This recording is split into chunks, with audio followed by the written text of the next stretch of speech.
मोजणी झाली आता काय करा तुम्ही? उभी राहा तुम्ही, उभी राहा, उभी राहा, उभी राहा, उभी राहा, उभी राहा.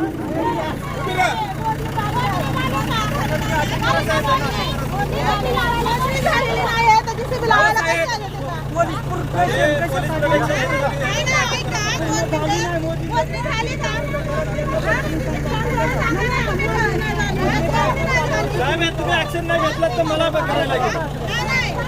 मला पुढे यायला लागेल. मला सांगा इथं काय कायदा सुव्यवस्था मोजणी झाली नाही तर इकडे कसं काय येतं का?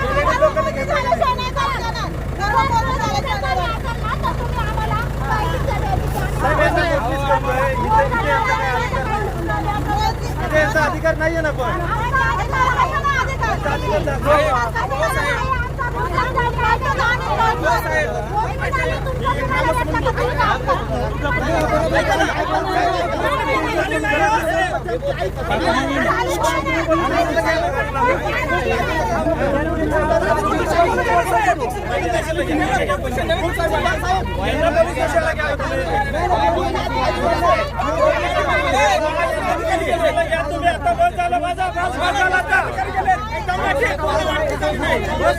माझे वाटणे होतोय.